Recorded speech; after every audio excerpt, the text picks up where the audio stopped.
Hello, this is John, and you are listening to Standing in the Fire, where we talk about entrepreneurs being in the heat of SaaS growth. Today, we're going to talk about celebrating tech wins with your customers. How can you do it? Should you, etc.? And we're hoping to hit on hiring a little bit as well. And like always, I'm going to immediately pass it off to someone else. Kris. Well, thank you. One of the things that I've noticed a lot and trying to figure out as we build new features and, make the back end more optimized for Fireside is, how do you communicate with customers that is true and authentic, that like these wins, whether it be, we just upgrade to Rails 6, Rails 7, and those sorts of things, or we have these new features. And I know with new features, it's a little bit easier. But, as consumers, we have a different idea of what's interesting. If we have an email from, a software we use, let's say we're using QuickBooks for finance, do we care that they just, upgrade their backend to 3.2? and I think, we're a little bit challenged right now of like, we're doing a lot of those improvements, and how do we communicate that? Like, I've always thought celebrating authentically is super important. And how do you guys think about that?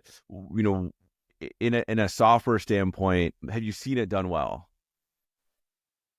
Yeah, that's a good question. I feel like from my standpoint, it's like you said, authentically, we hit Rails 6 and I was like, yes, this is awesome. And I just happened to have bought, a WhistlePig 6-year.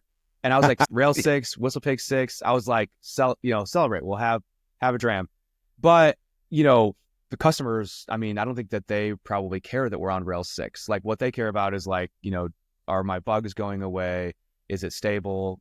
Can I get my job done? And so that's a tricky thing, because I feel like from my standpoint, I'm like, I want to celebrate. I want them to know I'm excited, because enthusiasm like that, it catches, And so if you just go like, it feels like it's been 3 months where we've been fixing bugs, upgrading things and stuff like that. And if you go a long time like that and you don't celebrate anything, then it feels like nothing's happening. So yeah, I don't know what the right answer is on that, but I like the idea of trying to somehow help them understand why it's a big deal. Yeah. So I don't know. That's kind of, I feel kind of split on the fence. My take is driven mostly by Rails 6 in and of itself. While like to us, it's exciting because of the amount of work it took and troubleshooting, and like, when you're this far behind on things, upgrading things is like untangling this huge big ball of wires. And that's exciting for us once it's done, but it's so tedious and like soul sucking to get there. But as far as customers are concerned, they're not really concerned about Rails 6, but that's also not the only thing we've done, right? Like we have, you've done some like spot checking optimizations within the app to speed things up. And, we've heard from customers that they notice things are faster, especially customers with like larger podcasts and that kind of thing. And so to me, it's not specifically like we upgraded from Rails 5 to Rails 6 and like we, are going to have a different Postgres setup and we optimize these in plus.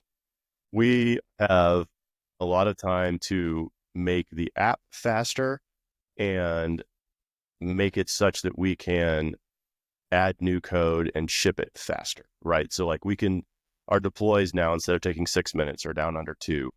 All these little details where operationally we're streamlining things, it's going to translate to, even though it's not the most immediately exciting thing for customers, the app's faster and we're going to be able to iterate faster. And hopefully once they see that, then the floodgates will open from a feedback standpoint. So they go, oh, wow, they're listening, they're changing things, because, when it had been a little bit stagnant for a couple of years because Dan, just was focused elsewhere. Now, I think, once people see that signs of life, then it's like, okay, this isn't, just going to go into a filing cabinet and never get listened to. That gave me an idea. Like, I almost wonder if we shouldn't send out like the subject is just like zoom, zoom, or, it's got like the speeding car emoji or something. And it's just like, hey, it's been a couple months. You might have saw that we bought it. And then it's like, what have we been up to? And it's like, just maybe 3-4 bullet points. And the first one could be, we I mean, we probably don't want to talk about like stuck MP3, but like stuck MP3 was a big issue and now it's not. We fixed that. So maybe that's not what we're talking about. We could talk about like, hey, now your website's rendering, this much faster. Or like you just said, like now we can our deploys went from like 5 to 10 minutes down to like 2 minutes. So now we can iterate faster on it. And we made this major software upgrade and database upgrade because we did, Redis from 3 to 7 as well.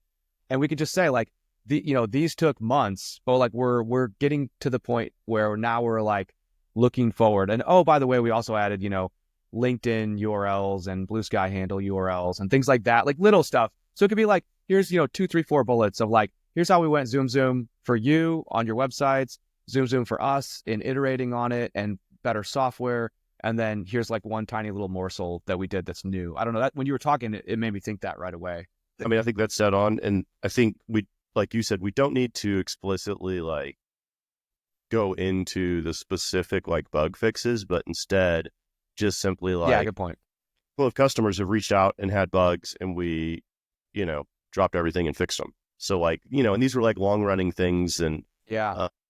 And so we are fixing those as they come in. So if there's ever something that's been nagging you for the last, whatever, let us know. And now. Yeah.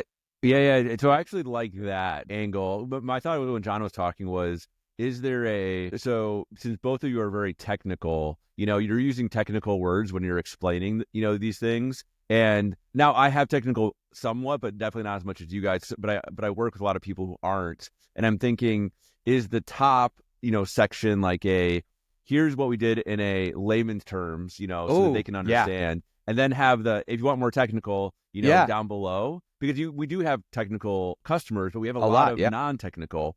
But I do then like it ending with, hey, if you have something that's been nagging you, let us know, because that can be anybody, technical or non-technical. And it's like, and then all we have to do is make sure to fix those things. Yeah. I think that's a really cool idea. I love the idea of being like, look, we have a technical and a non-technical audience, and so bringing in both of them. I wouldn't want to do it on every single newsletter we send, but for like right. That could be like a cool way to say like, hey, we're celebrating some tech changes. For the technical folks, here's what it is. For the non-technical folks, here's what it is. And I think that could be. I like that idea a lot. That's cool. I think the key is just assuming non-technical and then adding footnotes, whatever equivalent for the more information. Like we've been fixing, speeding it up, been making it such that we can make improvements quicker and ship them quicker with less risk and that kind of thing. And then we can explain, we added CI, we've improved our deployments, we've reduced our number of servers, we've consolidated some of the services, all of that. I feel like it's good too to have this like recorded, because every time I try to think about like what we did and talk about it, I forget all the things we've done. And so it's like sitting down and having it recorded, especially like being the one who edits it. I listen back to it and then I'm like, oh yeah. And I get all excited again because I'm like, oh, we have done a lot of things. And I also feel like we could create a more technical post that's like, here's the things, specifically the things we did with like, images or videos or whatever, stuff like that. And then just link that in the bottom. That could go out first. And then like the actual newsletter that we email to people. Yeah. Just a blog post like that could be actually, I think that might be a place to put it. Yeah. I like that. Man, look at that. Solving our own problems. We were just like, hey, ChatGPT, what's a topic? And now we've actually got something that's useful. So any other thoughts on celebrating tech wins and stuff like that? I mean, something with the fact that we're all remote, and like, even though y'all are more or less in the same location, I mean, y'all meet up fairly regularly. Yeah. Like there's definitely an element of that. Like it's nice to be able to celebrate in person, and easy to do that with me all the way deep hiding in the mountains and like, buried in snow. So yeah, I mean, I don't know how eventually at some point, obviously we'll all meet up and sync up and all that kind of stuff, but you can't do that constantly. Well, I guess it depends on what constantly, like, because I would say, I know John doesn't travel like a ton because he has like younger kids. And so it makes it a little more challenging too. Here's for 1 month every year. Like, what are you talking about? I guess I was just thinking, I agree, and maybe that's something we need to intentionally do. I guess that's where I was going. Like, I think it can't be obviously every month, but I think it should be more than once a year for sure. And, is it a third-party location that makes it a little bit similar, maybe 1 or 2 times of difficulty to get there. So it doesn't take Garrett, 10 hours to make a trip. Maybe takes each of us like 3. So we're going to meet in Kansas. That's what you're saying? Denver. On the plains of Kansas. Yeah, we might need a radius from Garrett of like, where's the easiest to get to? That's the thing about Garrett traveling, anywhere, is living where you do in the mountains with all the snow. You basically have to take Huskies out. And then once, Huskies to like a van, and then a van to an airport. And so traveling 10 hours is basically just getting to the airport kind of a thing. The problem is just, and so like our airport here is very much, I think it's like the highest elevation public airport in the country or something Humble like that. brag. And so like in the summertime, the air's lighter. And so they can't fly big jets in and out because it's at 8,000 feet or something like that. And so there's that. And then a lot of times, because everything pretty much goes through Denver. And so like lately, Denver has been so hot in the summers, they cancel flights because even at a mile high, when it's over 100, they struggle to get the planes, I guess, struggle to get off the ground because they don't have enough lift. And so like those kind of things then trickle down. And then this turns into the bottleneck, at least if you're trying to get in or out of here. And so flights get canceled, rearranged, and it's better than it used to be, but it just makes it, kind of a crapshoot. Yeah. Awesome. I love celebrating. Kris is actually, I think, the one that's probably encouraged me to celebrate the most. Like, he definitely is always looking, like in the first episode we talked about, drinking your own champagne. And he is like the first one to be like, we signed a lease, like, let's pop some champagne or whatever. I think that's a good topic. And like, I like all these ideas. So now we have to actually execute on them. Next, we're going to talk about hiring. And obviously they feel like dramatically different topics, but I think there's some, I don't know, all of us have had kind of different interactions about hiring in the last like week or so, I feel like. And so I was thinking it might be interesting just to talk about a few of those. And maybe actually I might have Kris, you want to kick it off again since you had brought that. Didn't you bring up the hiring? You were just hiring some people? Yeah, I mean, it's in the last like week, I went from for a different project, just working with myself to 4 new people now. And part of it was, I don't know, dire situation is probably a little strong, but it also is probably a bit accurate of just can't do this all myself in the time that's required, and, stressed out, trying to figure things out. And, I don't know, I can either toss to you guys, but give my perspective. I'll give my quick one, and then I'll give my longer one is, this was probably one of the first times in the last 6 months had to do a little more hiring of people in person in the US. And I'm very familiar with hiring contractors overseas to do, different tasks. And so I think that's maybe where I've had to do a little bit of learning and trying to do it better this time of how to manage that, how to vet people. I think hiring a startup, an entrepreneur from that perspective is different than if you have like an HR team, or if you even have like 5 people, you might have a more process. And so I think talking about like how you guys have done that, I think again, hiring, I think it's interesting hiring technical people. How do you evaluate that? I have a little bit of background in computer science, and so I get it more, but as a non-technical person, how do you evaluate, coders or co-founders? Yeah, I don't know. We can start there and see where it goes. Yeah, I just hired someone a couple of weeks ago, so I can definitely talk about it. I feel like on that front, for me, it's different than like, so it's like you talked about hiring local versus hiring, international or remote or something like that. So there's a difference there. Another key difference is like hiring at a company where you're in like hyper growth or you're growing really fast versus hiring when it's like, look, you're just going to hire when you have a need or when the right person comes along. And that's kind of, where the boat that I'm in now. When I was working at GitHub, I was on the teams that were interviewing and doing tech reviews and asking questions and all that kind of stuff. So I've seen that process for like, a company that's thousands of people and hiring maybe 10 plus a week, just in engineering and stuff.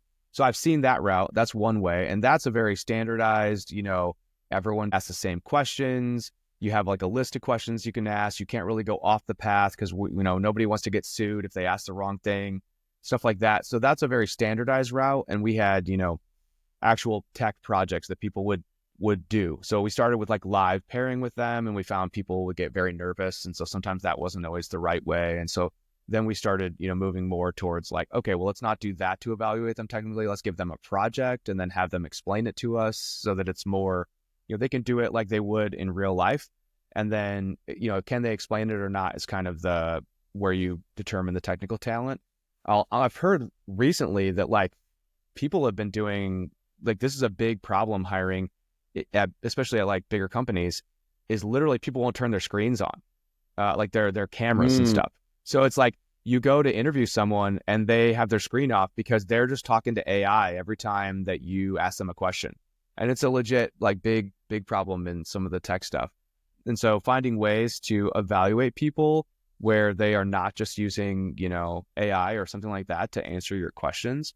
Like I've heard from friends that are interviewing at bigger companies, not that they are the interviewers and they're interviewing other people, where the screen won't come on. There'll be large delays between when you ask a question and when people respond and all this kind of stuff.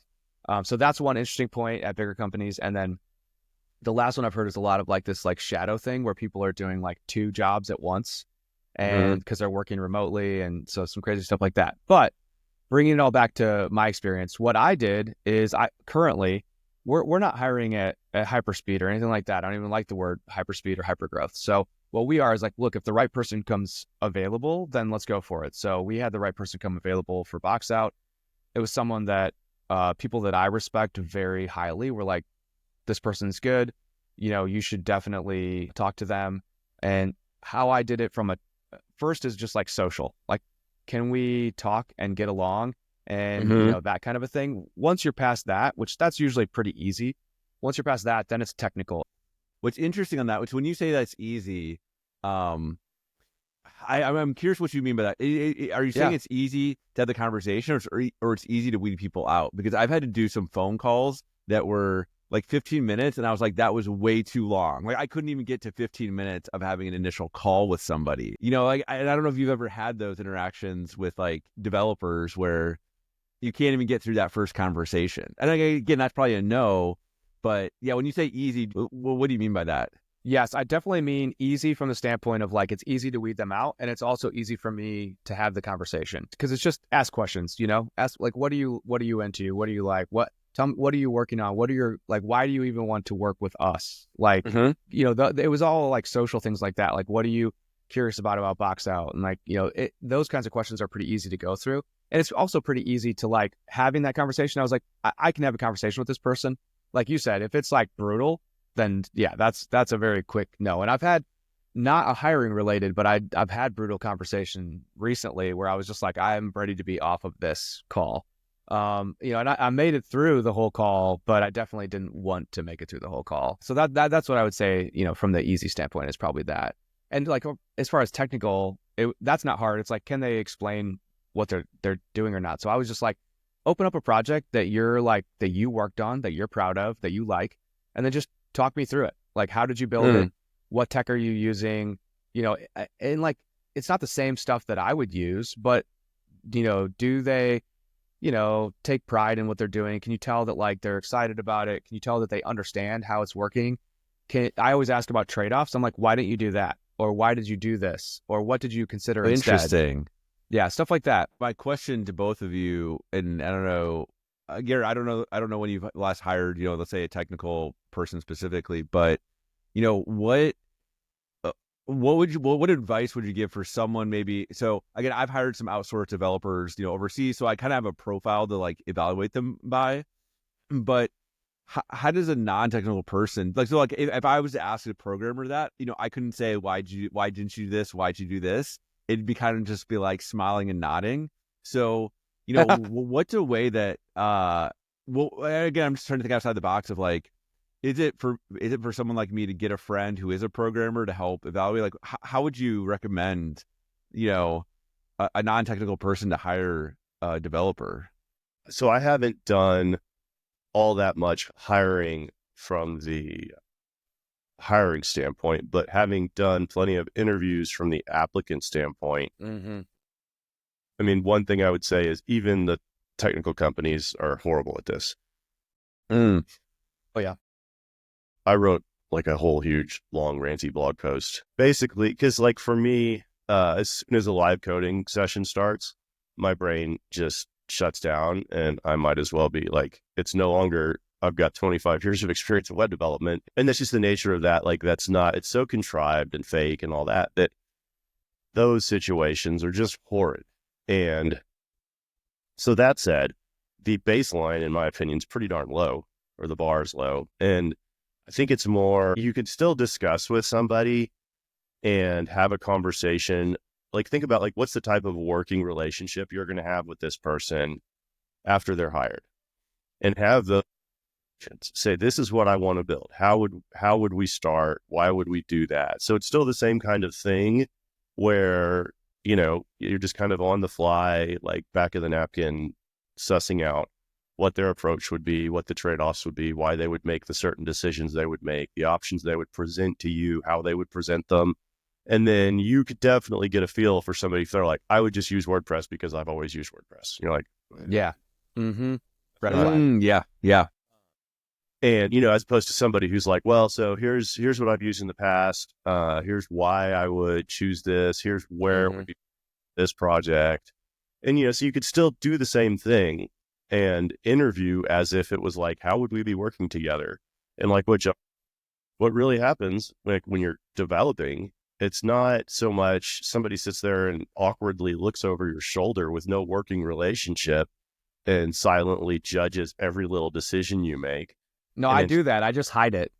Well, right. You're going to have code or a problem, and you're going to talk it through. The coding is such a vanishingly small part of the actual equation. Like, yes, it does take up a lot of the like work time, but it's just not really the super important part, right? Like, does somebody add tests, or are they just going to roll a bunch of code over the fence without any automated tests? Like, to me, that's the simplest non-technical thing. Now they can lie about it, and that's a whole separate thing. But it's like, okay, tell me about your approach to automated testing. Like, and not necessarily at a technical level, because there's people who will take it too far. And you can spend more time writing tests than writing actual code. And so there's a balance. And I think things like that can still be somewhat quantifiable in a way that could help a non-technical person at least understand this person cares about what they're doing, rather than they're just trying to make a buck, throw this over the fence and leave. I would say trade-offs. Yeah. Like when you said that earlier, Kris, that's probably like the best way, is like, you don't have to say like, why did you use this jQuery thing instead of this, whatever, document.query select all. You can just say, that was me flexing. No, I'm just kidding. You can just say, what are the trade-offs? Why did you choose that? And what were some other options you considered? Because I feel like everyone can say, because like Garrett said, if they say, I didn't consider anything else, that's a flag. Like, you always consider stuff, Yeah. No, I didn't really like that, because I think, I know Garrett just threw out like WordPress as an example. And, that's the thing that a lot of even medium technical people might be familiar with. And so use that here in discussion of saying, yeah, I mean, you can use WordPress on your website because I've always used it, even though your thing may need really a different solution that's better. Like maybe Shopify is better because of the way that your shop, it may be more of an e-commerce platform. Mm-hmm. Yeah. Cool. Your ultimate goal is, right? So if your goal is to create some kind of deeply technical, one-of-a-kind startup, and they're like, yeah, let's use WordPress, you're going to be like, And on the other hand, if your goal is to create a lifestyle blog, and they tell you they're going to go create some bespoke CMS, then you're like, you could tell those are completely out of balance. Yeah. How standardized is what you want to do versus what they're proposing? And that'll give you kind of a read on whether they're at least thinking along the right lines, or whether they're just trying to get a project to hack on something they want to tinker with. I think one of the really important things too is like, and you can't always do this, but like, try to get face to face with people, even if it's just Zoom, something where you can kind of see the interactions and things like that. Like we've hired bookkeepers that are remote. We've hired other people that are remote that we don't, but like very quickly I was like, let's get on a call. Like, I want to see your face. I want to see, are you smiling? Are you happy? Do you hate what you're doing? Do you like what you're doing? There's like little subtle things like that are like the social side. And then when you get to the technical side, obviously, the trade-offs, and like Garrett's saying, like, what level are they attempting to achieve based on what is actually needed. Those kinds of things that are probably make the most sense. So they've got weird artwork in the background of like a dolphin in a hoodie DJing. I feel seen right now. Cool. Anything else on hiring? But what I was thinking was it'll be interesting maybe to talk about it again in like 3 or 4 months to see how how we think about it. Either A, have we had some, if we have any folks that are helping with our application here, maybe one off, or how do we view it differently based on our recent hiring experiences? Well, the thing that I was going to say that I completely forgot about, and then you reminded me, is like, how do you find the people? How do you find the people to hire? And I think I've had probably a very different experience than, you have, Kris. Cause I'm like, for me, how I found people is like, I went to a bunch of conferences a long time ago, and now I'm, I went to them again. And so like, there's a lot of connections there. Like you meet people and it's like, I've always been like, well, I would really want to technically interview them and all this kind of stuff. But I've talked to other people who are like, I just kind of see if I can get along with them. I figure if I can get along with them, the code will work itself out. And I'm like, that's actually a great point. Like, you can probably, like, if you can get along with them, you can probably teach them, or they can teach you anything. And that's okay. But for me, it's always come from like connections from that, or it's come from, where I was working. I worked at GitHub. Obviously, I made a ton of connections there. There's probably 50 or 100 people that I could readily and would be willing to hire if, I had a position that I was looking to hire for. So I think those are two of the places probably where I dip into the pool from. Garrett obviously was different than that when, now obviously you're not hired, you're an owner. But when I hired you to work on Flipper, it was like we had known each other for a long time. Initially, met at conferences and stuff like that. There's a long history of interactions. And so what I typically aim for is like people that I know that I have long history with, that I know the communication patterns are already solved, because we're going to have enough things that we're going to differ on. So I try and get the communication stuff out of the way. And then it's just like, okay, let's go through the technical stuff. And because we know we're going to be able to talk to each other, let's just get on the same page with that kind of stuff and go from there. So I assume it's different for you. Like, I know you've actually created like LinkedIn job postings or like others. I've never done that. That would terrify me.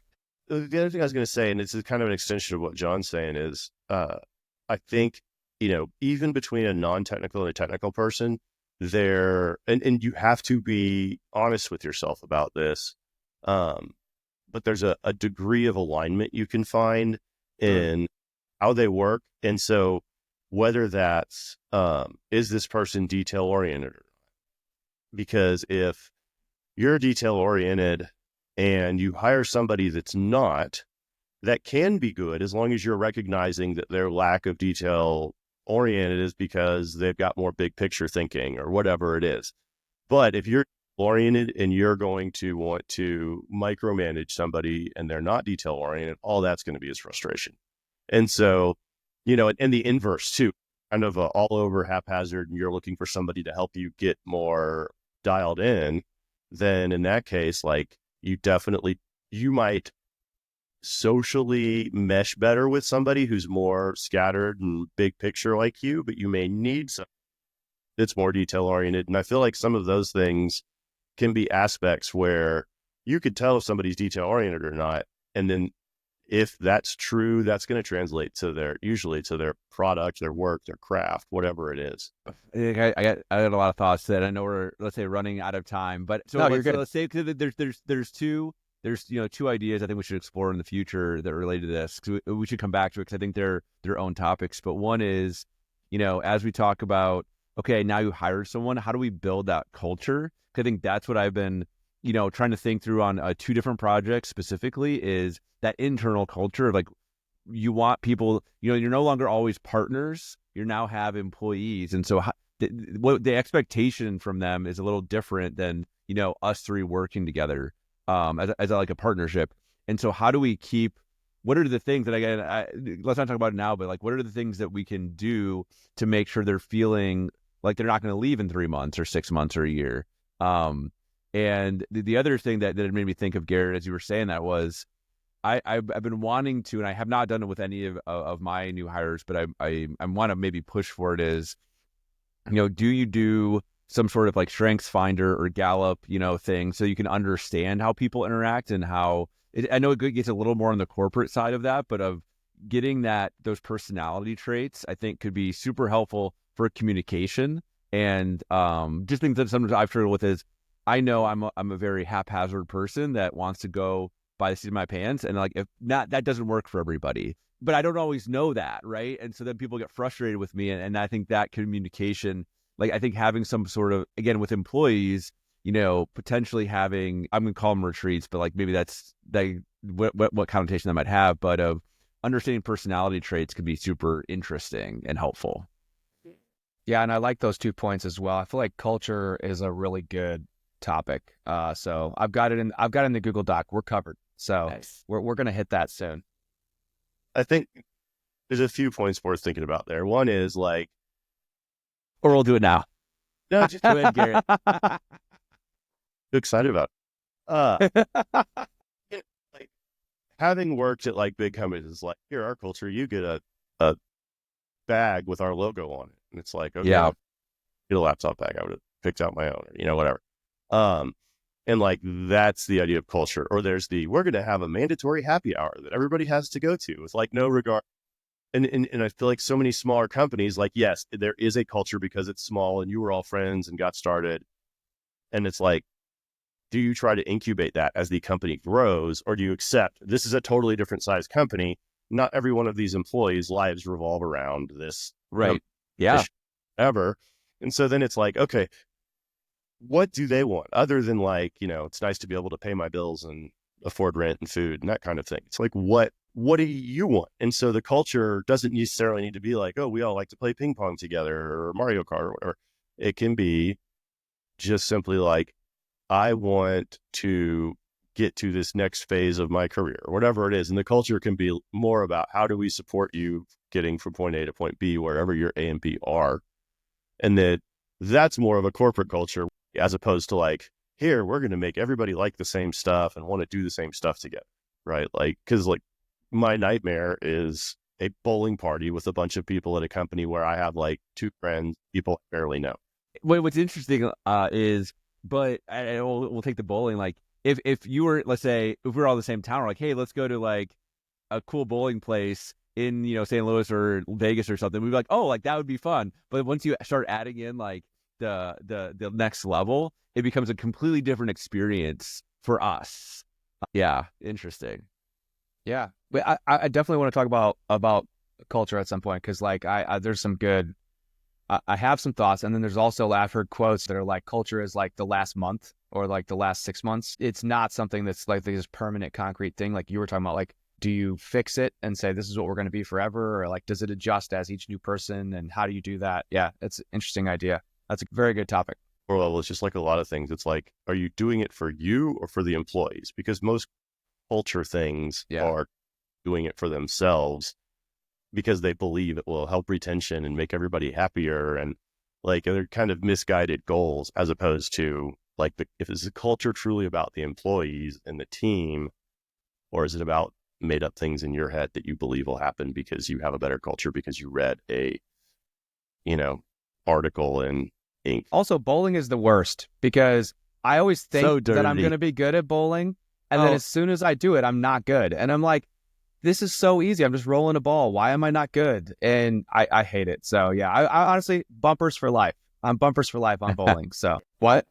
The Switch. Which bowling? Nintendo. Switch. Oh, no, Wii. Yes, Wii.